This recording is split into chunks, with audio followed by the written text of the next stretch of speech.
পাকিস্তান বাংলাদেশ থেকে ভারতে আসে তাদেরকে শরণার্থীর মর্যাদা দেওয়া হবে, সহনাগরিকের মর্যাদা দেওয়া হবে, তারা শরণার্থী। আর এর বাইরে যারা আছেন, মানে খুব ক্লিয়ার বলা যেতে পারে বাংলাদেশি মুসলমান এবং রোহিঙ্গা, রোহিঙ্গাস অলসো মুসলিম, তাদের কাছে ভিসা পারমিট না থাকলে তারা হচ্ছে অবৈধ অনুপ্রবেশকারী, তাদেরকে ভারত রাখবে না।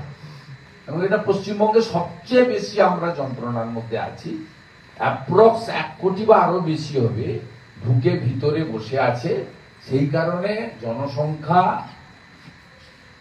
তো লাস্ট সেন্সাস তো 11তে হয়েছে, আপনি আন্দাজ করতে পারছেন ডেমোগ্রাফি চেঞ্জটা চোখে দেখে। কিন্তু ভোটার লিস্টের যে লাস্ট 10 বছরের হিসাব এসেছে তাতে ভারতবর্ষে গড় ভোটার সংখ্যা বৃদ্ধির হার হচ্ছে 7%। পশ্চিমবঙ্গে 102টা বিধানসভা, মূলত 9টা বর্ডার ডিস্ট্রিক্টে এই ভোটার তালিকায় গত 10 বছরে বৃদ্ধির হার 20% থেকে 29%। Sitalkuchi, Sitai, Dinhata, Swarupnagar, Baduria, Sandeshkhali, Basirhat, Canning, Gosaba, Basanti, Minakhan, Haroa, Rajarhat New Town, Baishnabnagar, Kaliachak, Old Malda, Habibpur Bamangola, একদম লাইন করে started from Coochbehar up to Kakdwip. এইখানেই তো একদম আপনাকে ডাটা বলছে। এই কারণেই মাননীয় প্রধানমন্ত্রী উদ্বিগ্ন, ভোটের জন্য উদ্বিগ্ন নয়। এই লোককে রাখা যাবে না। এবং কালকেও প্রধানমন্ত্রী, আমরা অত্যন্ত খুশি, কারণ আমি আগে বলেছি, তারপরে সমীরদা বলেছেন, তারপরে মাননীয় প্রধানমন্ত্রী বলেছেন, কিন্তু প্রধানমন্ত্রী খুব ক্যাটেগরিক্যালি বলেছে যে আমি ডেমোগ্রাফি সার্ভেও করবো এবং অবৈধ অনুপ্রবেশকারী রাখবো না। আমি ভারত সরকারকে, বিএসএফকে বিশেষ থ্যাঙ্কস দেব। তারা ইতিমধ্যে 4 লক্ষের কাছাকাছি অবৈধ বাংলাদেশি মুসলিম অনুপ্রবেশকারীকে পুশব্যাক করেছেন। এবং বিজিবিকেও ধন্যবাদ দেব, তারা নিতে বাধ্য হয়েছে। কারণ আমি যেটুকু নন অফিসিয়ালি জানি, বাংলাদেশের উচ্চ পর্যায়ের কর্তারা, পররাষ্ট্র দপ্তরের এবং বর্ডারের যারা আছেন আর্মির লোকরা, তারা আর্মি বা বিজিবি, তারা ভারত সরকারের কাছে গেছিলেন। ভারত সরকার পরিষ্কার বলেছে যদি ভিসা পারমিট থাকে আমরা একজনকেও পুশব্যাক করব না, আপনারা আমাদের তথ্য দিন।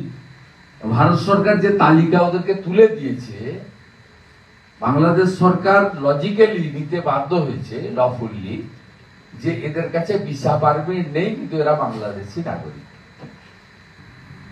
তাই সংখ্যা খুব কম হলেও, এবং এটা পশ্চিমবঙ্গের নেই, কারণ পশ্চিমবঙ্গ সরকার ভারত সরকারকে কোঅপারেট করছে না ডিউ টু ভোট ব্যাংক এবং ডিউ টু অ্যাপিজমেন্ট।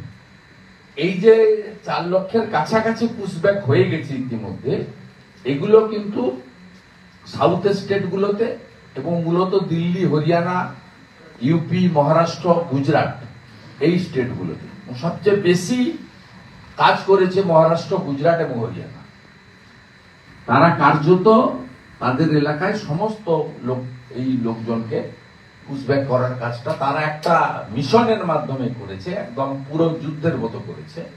এটা উচিত দেশ আগে।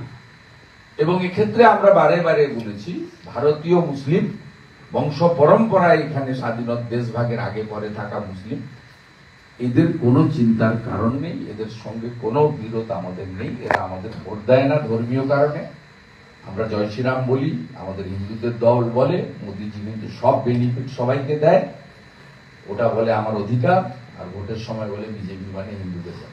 তবুও এই ইস্যুতে তাদের সঙ্গে কোনো বিরোধ নেই, তারা এসআইআরেও এফেক্টেড হবেন না, বিহারে হননি, বিহার দেখিয়ে আমি বলছি, এবং ভবিষ্যতেও কোনো বিষয়ে এফেক্টেড হবে না, তারা ভারতীয় নাগরিক।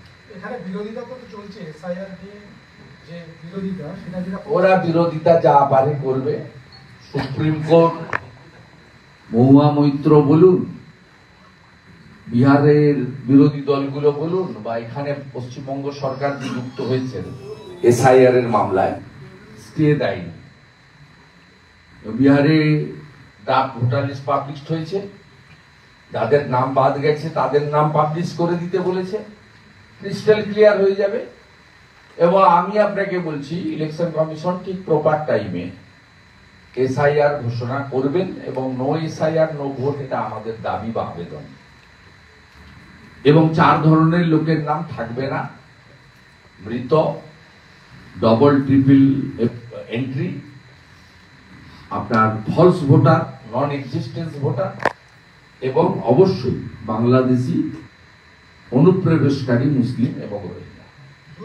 এই 4 ক্যাটাগরি থাকবে না, এটা খুব ক্রিস্টাল ক্লিয়ার। এটা নিয়ে কেউ মানে বিরোধ করলে কি না করলে কি, উনি তো বলেছিলেন আমি কাউকে ডিসিপ্লিনারি অ্যাকশন নেব না, তা উনি তো হাফ মারতে বাধ্য হয়েছেন সাসপেন্ড।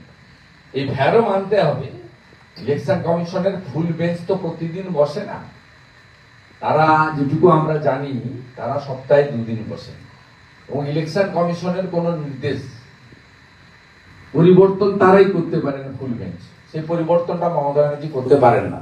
এই মনোজ পদ সব জেনেও এর পরিণতি আলাপন ব্যানার্জির মতো হতে চলেছে, কারণ ইলেকশন সংক্রান্ত সমস্ত ডাইরেকশন মুখ্যমন্ত্রী বা কোনো মন্ত্রীর কাছে ফাইল প্লেস হয় না, সরাসরি এক্সিকিউশন করতে হয় ব্যুরোক্র্যাটকে।